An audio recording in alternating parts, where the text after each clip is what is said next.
तो हेलो यार, आप कैसे हैं? आप सभी लोग आप देख रहे हैं एसएससी जेई सिविल मोटिवेशन। तो एक नया टॉपिक में लेकर आया हूं जो कि एसएससी जेई 2023 के लिए काफ़ी इंपॉर्टेंट हो सकता है, सिविल ब्रांच के लिए और सभी जितने भी ब्रांचेस हैं उनके लिए जीएस तो बहुत ही इंपॉर्टेंट है। तो चलिए स्टार्ट करते हैं हम लोग बजट सेशन। ठीक है, आपको पता है बजट से एक क्वेश्चन तो एग्जाम में आपको देखने को मिल सकता है। एक सेकंड में कलर चेंज कर लूँ। ओके, तो आपको पता है बजट से क्वेश्चन एग्जाम में आता है। ठीक है, तो मैं 2023 का आपको पता है अक्टूबर 2023 के अंदर जो हमारा एग्जाम होने वाला है, किसका? एसएससी जेई का। ठीक है, तो अभी से उसकी तैयारी में लग जाइए। ठीक है, और उसका मतलब 2 महीने या 1.5 महीने पहले आप अपना सिलेबस खत्म कर लेंगे तो रिवीजन में आपको बहुत आसानी होगी। और मॉक टेस्ट जरूर लगाइएगा। ठीक है, तो आप देख सकते हैं मेरे सामने बजट 2023 में कुछ इंपॉर्टेंट टॉपिक्स और कुछ इंपॉर्टेंट क्वेश्चंस मैं आपके लिए लेकर आया हूं जो आपके एग्जाम में डायरेक्टली आपको पूछे जाने की संभावना है। अच्छा, बजट पेश किसने किया था? तो आपको पता है हमारी भारत की फाइनेंस मिनिस्टर जो है निर्मला सीतारमण, उन्होंने बजट पेश किया है इस बार का। ठीक है, और ये कौन सी बार का है? ये 5वीं बार का बजट पेश 2023 के अंदर किया है। ये क्वेश्चन आपके एग्जाम में बन सकता है। ठीक है, ये कौन है भैया? फाइनेंस मिनिस्टर है भारत के। चलो आगे बढ़ते हैं। अच्छा, 2022 से लेके 2047 तक जो 25 साल का जो टाइम है उसको अमृत काल के रूप में इन्होंने माना है, और ये अमृत काल का पहला बजट है। ठीक है, तो क्या क्वेश्चन हो गया? क्वेश्चन ये हो गया कौन से नंबर का बजट है? 5वें नंबर का बजट है सन 2023 का। किसने बजट पेश किया है? आपको पता है भारत के जो वित्त मंत्री होते हैं वो बजट पेश करते हैं। और अभी वर्तमान में वित्त मंत्री कौन है? फाइनेंस मिनिस्टर निर्मला सीतारमण है। 25 साल का जो अमृत काल है उसका पहला ये बजट जो है वो मैं आपको बता रहा हूँ। अच्छा, आर्थिक विकास जो है इन्होंने कितना माना है कि भारत का आर्थिक विकास कितना होगा? तो ध्यान रखना 7% होने का अनुमान है आर्थिक विकास। आपसे डायरेक्टली ऑब्जेक्टिव क्वेश्चन में दे देगा 7%, 5%, 6%, 2%। तो आपको ध्यान रखना है आर्थिक विकास कितना होने की संभावना है? 7%। प्रति व्यक्ति आय बता दो, यानी कि पर कैपिटा इनकम कितनी है? तो 1.97 लाख, ये आपकी पर कैपिटा इनकम जो है वो बजट के अंदर बताई गई है। ठीक है, 10 नंबर से 5वें नंबर की सबसे बड़ी अर्थव्यवस्था जो है वो भारत की बन गई है, जिसने इंग्लैंड को भी पीछे छोड़ दिया है। तो ये आपसे एग्जाम में पूछ सकता है कि जो इस बार की जो अर्थव्यवस्था है वो कौन से नंबर की मतलब 10 नंबर से पछाड़ के कितने नंबर पहुंच गई है? 5वें नंबर पर पहुंच गई है। दूसरी बात आपसे ये क्वेश्चन पूछ सकता है कि किसको पछाड़ा है? तो इंग्लैंड को इन्होंने पछाड़ दिया है। ठीक है, भारत ने। अच्छा, इसमें 7 प्रथम प्राथमिकताएं दी गई हैं। कौन कौन सी प्राथमिकताएं दी गई हैं? 7। समावेशी विकास, अंतिम छोर तक पहुंचना, युवा शक्ति, अवसंरचना और निवेश। अवसंरचना और निवेश। निवेश आपको पता है क्या होता है? निवेश होता है कि कोई भी सरकार हो या फिर कोई भी बाहर की कोई कंपनी हो, वो किसी इंडिया में आके किसी कंपनी में कोई निवेश कर रही है तो उसको मतलब पैसा दे रही है, तो उसको निवेश बोलते हैं, इन्वेस्टमेंट बोलते हैं उसको। ठीक है, और इसमें हरित विकास के ऊपर चर्चा हुई है बजट के अंदर, और किसी भी क्षमता को उभारना और वित्तीय क्षेत्र, ये लगभग 7 क्षेत्रों पे इसमें बात हुई है। कितने क्षेत्रों पे बात हुई है? 7 एरियाज के अंदर बात हुई है बजट के अंदर। ठीक है, जैसे कि युवा शक्ति को बढ़ाना, निवेश को बढ़ाना, हरित विकास को बढ़ाना, क्षमता उभारना, ये सब वित्तीय क्षेत्र, ये सब जो है वो इसके अंदर बताए गए हैं। ठीक है, अच्छा, गांव के युवाओं के लिए इन्होंने ये एक स्कीम लेके आए हैं। गांव के युवाओं के लिए, जो गांव के युवा जो कृषि करते हैं उनके लिए जो स्कीम लेके आए हैं वो लेके आए हैं कृषि वर्धक नीति। क्या लेके आए हैं? कृषि वर्धक नीति। तो इसके अंदर ज़्यादा घुसना इंपॉर्टेंट नहीं है, बस ये आपसे पूछ लेगा गांव के युवाओं के लिए कौन सी बजट में बात या कौन सी स्कीम है बजट के अंदर? तो कृषि वर्धक नीति। ठीक है, इस वीडियो को आप एग्जाम टाइम में देखते हुए चले जाना, आपका बजट से कोई क्वेश्चन मुश्किल ही छूटेगा। ठीक है, अच्छा, बागवानी विकास यानी कि हॉर्टिकल्चर डेवलपमेंट के लिए कितने करोड़ रुपए लॉन्च हुए हैं? तो भैया हॉर्टिकल्चर के लिए आपका 2200 करोड़ रुपए, कितना? 2200 करोड़ रुपए बागवानी विकास के लिए हुए हैं। ठीक है, इसके लिए आत्मनिर्भर बागवानी स्वच्छ पौध कार्यक्रम जो है वो लॉन्च किया गया है। ठीक है, भारतीय बाजरा अनुसंधान संस्थान कहां पर है? पहला क्वेश्चन बन जाएगा, हैदराबाद के अंदर है। बहुत ही बढ़िया, भारतीय बाजरा अनुसंधान संस्थान जो है वो हैदराबाद के अंदर है। ठीक है, इसमें मिलिट जो मोटा अनाज है उसको पीएम श्री अन्न जो योजना है उसके अंतर्गत इसको लाया गया है, मिलेट। ठीक है। हैदराबाद को उत्कृष्टता केंद्र बनाया गया है। भारतीय बाजरा अनुसंधान संस्थान हैदराबाद को मिलेट के लिए यानी कि मोटे अनाज के लिए उत्कृष्टता केंद्र बनाया गया है। ठीक है, ये ध्यान रखिएगा, इंपॉर्टेंट है, यहां से क्वेश्चन बन सकता है आपके लिए। ठीक है। अच्छा, 2047 तक, कितने तक? 2047 तक क्या होगा? सिकलेस एनीमिया निदान होगा। क्या होगा? Sickle cell anaemia mission, sickle cell anaemia mission जो है वो होगा। ठीक है, सिकल सेल एनीमिया मिशन लागू किया गया 2047 तक। एनीमिया आपको पता है, एनीमिया क्या होता है? ब्लड की कमी होना बॉडी के अंदर, तो उसको एनीमिया बोलते हैं। क्या बोलते हैं? एनीमिया। एक होता है ल्यूकीमिया, ल्यूकीमिया ब्लड कैंसर होता है। ठीक है।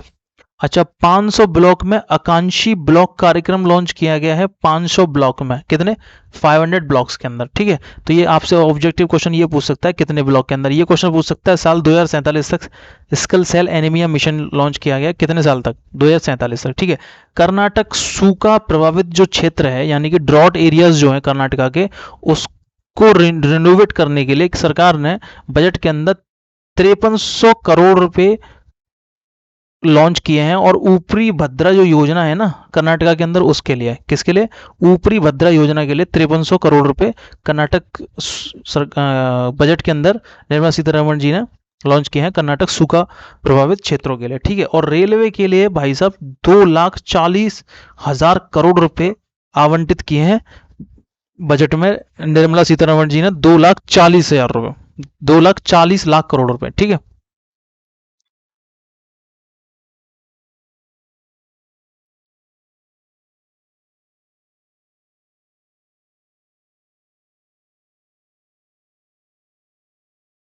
राष्ट्रीय आवास बैंक टीयर 2 और टीयर 3 शहरों में अवसंरचना निर्माण का, इसकी भी बात करी गई है बजट के अंदर। ठीक है, ये ध्यान रखना। मिशन कर्मयोगी, ये बात ध्यान रखना, इंपॉर्टेंट है। मिशन कर्मयोगी किसके लिए है? सिविल सर्वेंट के लिए मिशन कर्मयोगी जो है वो बजट के अंदर बात कही गई है। ऑनलाइन प्रशिक्षण दिया जाएगा, आई गॉट कर्मयोगी। ठीक है, ये यूपीएससी में भी आ सकता है कोई क्वेश्चन, ज़्यादा बड़ी बात नहीं है। ठीक है, मिशन कर्मयोगी। अच्छा, 5G सेवा जो है, 5G सेवा जो एप्लीकेशन है उसके लिए इंडिया के अंदर 100 लैब खोली जा रही हैं, 100 लैब। ठीक है, और ये 5G जो है वो 1 अक्टूबर सन 2022 से भारत के अंदर लॉन्च हो गया था, 1 अक्टूबर 2022 से। ठीक है, इंपॉर्टेंट है, ध्यान रखिएगा। अच्छा, 2070 तक zero carbon emission, very very very very important question यहाँ से आपके एग्जाम में बनेगा कि जीरो कार्बन जो एमिशन है वो कब तक है? तो 2070 तक जीरो कार्बन एमिशन का जो है लक्ष्य जो है वो भारतीय मतलब बजट के अंदर रखा गया है 2070 तक। ये ध्यान रखिएगा, मोस्ट इंपोर्टेंट, ये साल पूछी जाएगी आपसे, 2070 तक जीरो कार्बन एमिशन। ठीक है। हरित हाइड्रोजन मिशन, मतलब हाइड्रोजन के उत्पादन करने के लिए भाई साहब 19,700 करोड़ रुपए का बजट में प्रावधान किया गया है। 19,700 करोड़ रुपए हाइड्रोजन के उत्पादन के लिए। ठीक है, 2030 तक, वेरी वेरी इंपॉर्टेंट ईयर, 2030 तक, क्या? 2030 तक 5 मीट्रिक टन हाइड्रोजन का उत्पादन किया जाएगा। 19,700 करोड़ रुपए इसके लिए आवंटित हुए हैं, हरित हाइड्रोजन मिशन। ठीक है, ध्यान रखिएगा। पीएम प्रणाम योजना, पीएम प्रणाम योजना भूमि प्रदूषण को रोकने के लिए योजना है। कौन सी है? पीएम प्रणाम योजना। ज्यादा बड़ी बात नहीं कर रहा दोस्तों, अगर बजट से क्वेश्चन आया तो यहां से क्वेश्चन आपका फंस जाएगा, इतना मैं गारंटी दे रहा हूं आपको। एक तो ये जीरो एमिशन वाला क्वेश्चन आ सकता है बजट से कि कितने साल तक, बजट में इसके बात कही गई थी 2017 तक जीरो कार्बन एमिशन के लिए भारत सरकार ने लक्ष्य रखा है। दूसरा क्वेश्चन आ सकता है हरित हाइड्रोजन मिशन, उसके लिए कितना पैसा भारत सरकार के बजट में प्रस्तुत किया गया? 19,700 करोड़ रुपए। कितनी, कब तक? 2030 तक। ये ऑब्जेक्टिव क्वेश्चंस में बनेंगे आपके। 5 मीट्रिक टन हाइड्रोजन। ठीक है। पीएम प्रणाम योजना किससे संबंधित है? भूमि प्रदूषण रोकने के लिए। ठीक है। तटीय पर्यावास और ठोस आमदनी के लिए मैंग्रोव पहल के तहत मिट्टी योजना, कौन सी है? मिस्ती योजना। कौन सी है? मिस्ती योजना। कौन सी है? मिस्ती योजना। मोस्ट इंपोर्टेंट क्वेश्चन यहां से बन सकता है आपके लिए। ठीक है, चलो। अच्छा, भारत के अंदर कितनी रामसर साइट्स हैं? रामसर साइट्स, यहां से भी क्वेश्चन एग्जाम में आता है। रामसर साइट्स, आपको पता है रामसर कन्वेंशन 1972 के अंदर हुआ था, और 2 जून 2 जून 1972 को, ठीक है। इसलिए 2 जून को हम लोग विश्व आर्द्र भूमि दिवस मनाते हैं। क्या मनाते हैं? विश्व आर्द्र भूमि दिवस। मैं जो बोल रहा हूँ उसको ध्यान रखिएगा, ठीक है। अच्छा, आर्द्र भूमि संरक्षण जो है, उसके संरक्षण के लिए एक प्रोग्राम लॉन्च किया गया है, अमृत धरोहर। क्या? अमृत धरोहर। अच्छा, भारत में कितनी रामसर साइट्स हैं? तो भारत में 75 रामसर साइट्स टोटल हैं। चलिए ध्यान रखिएगा, पीएम कौशल विकास योजना 4.0, 30 स्किल इंडिया इंटरनेशनल सेंटर खोले जाएंगे इंडिया के अंदर। पीएम कौशल विकास योजना 4.0, ये सारे बजट की वो मैं आपको बात बता रहा हूँ, ठीक है। अच्छा, राज्य में यूनिटी मॉल का 2025 तक 2 वर्ष के लिए महिला सम्मान बचत पत्र 7.5% की ब्याज से 2 लाख तक आप जमा करोगे तो 7.5% की ब्याज से आपको पैसा मिलेगा 2 वर्ष के लिए, ठीक है। 2025 तक ये हर राज्य में यूनिट मॉल खोले जाएंगे।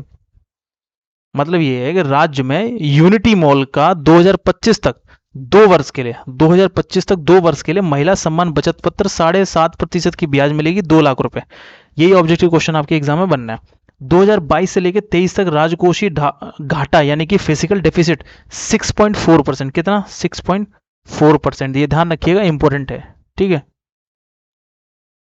रिबेट 5 लाख से 7 लाख रुपए कर दी है। मतलब ये है, रिबेट का मतलब है छूट। अगर आप सालाना 7 लाख रुपए कमा रहे हैं तो आप टैक्स फ्री हैं, मतलब कोई भी आपको टैक्स नहीं देना है। ओके, कोई भी आपको टैक्स नहीं देना है, ठीक है। व्यक्तिगत इनकम टैक्स में स्लैब्स की सीमा को घटाकर 5 कर दी गई है। कितनी है? 5 कर दी गई स्लैब्स की सीमा को हटाकर। और जो छूट सीमा है वो 3 लाख रुपए कर दी गई। कितनी कर दी गई है? 3 लाख रुपए कर दी गई। स्लैब्स जो है वो 5 कर दिए गए हैं, ठीक है। सर्वाधिक रुपया भारत सरकार के पास कहाँ से आता है? ऋण से आता है और अन्य देयता से आता है। और ऋण से और अन्य देयता से 34% आता है और जीएसटी से 17% आता है। कितना होता है? जीएसटी से 17%, ठीक है। अच्छा, जीएसटी जो है गुड्स एंड सर्विस टैक्स बोलते हैं। क्या बोलते हैं? गुड्स एंड सर्विस टैक्स, ठीक है। दूसरी बात, जीएसटी कब लागू हुआ था? तो ये हुआ था 1 जुलाई सन 2017 को जीएसटी लागू हुआ था। कौन सा संशोधन था? सन 101वां कॉन्स्टिट्यूशन अमेंडमेंट था। कौन सा था? 101वां कॉन्स्टिट्यूशन अमेंडमेंट, ठीक है। आगे बढ़ते हैं। भारत में सर्वाधिक रुपये ब्याज का भुगतान 20% के लिए होता है, ठीक है। अच्छा, पीएम विकास योजना या पीएम विश्वकर्मा कौशल सम्मान योजना, ये पारंपरिक शिल्पकारों के लिए है। ये भी ध्यान रखना, पीएम विकास जो योजना है वो शिल्पकारों के लिए, ठीक है, जो मूर्ति वगैरह बनाते हैं उनके लिए ये योजना है। तो आज के लिए सिर्फ इतना ही। देखते रहिए हमारे एसएससी जेईई चैनल को, और भी क्वेश्चंस और भी कई सारी क्लासेस जो हैं वो मैं आपके लिए लेकर आ रहा हूँ।